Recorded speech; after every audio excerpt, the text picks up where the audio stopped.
Again I go to no man's land, not just a dog, a helping hand. Running through the bloodied mud floor, I see what other soldiers saw. I do my duty and stand by.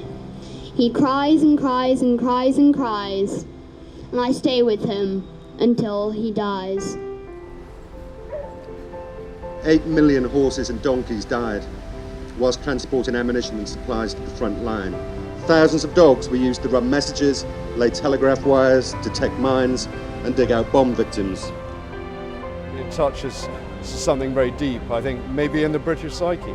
And I think this animal war memorial is totally unique.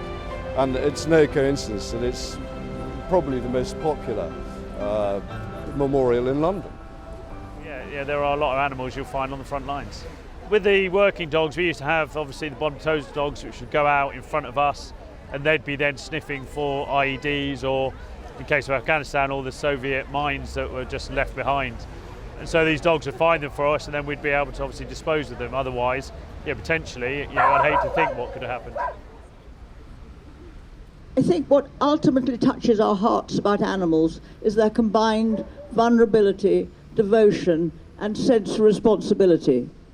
So when people pass our memorial in the years ahead, I hope they will remember not just the large animals, but the countless smaller creatures who came to our aid, from the nightingales who cheered the soldiers when they sang so rippingly in the leafless stumps of the Western Front, to the poor white hens employed today to detect the presence of gas and biochemical attack, and even to the tiny glowworms who lit the soldiers' maps in the First World War.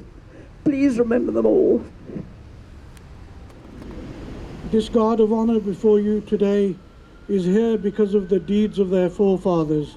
The Indian Cavalry Brigade, when it landed in Marseille in 1914, did so together with their own animals, their own horses, and each cavalryman had been given personal responsibility for their horse.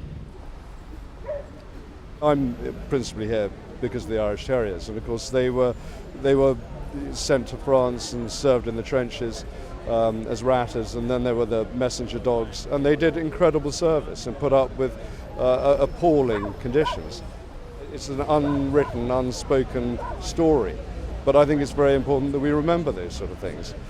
Well, I mean, all the animals were wonderful, but I think the Irish Terriers have a pluck and a never say die on the top of an awning, which is very contagious and very lovely for the men. Colonel Richardson rated them tremendously highly. He gave them the great accolade, the daredevils, the red devils, because they were so fearless in the trenches.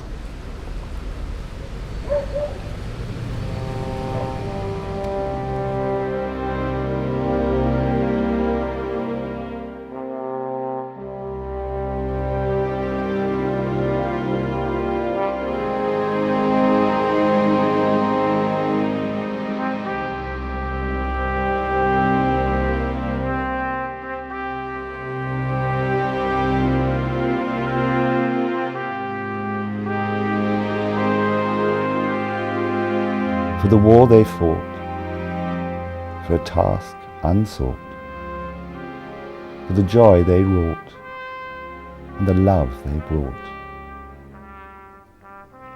We will remember them.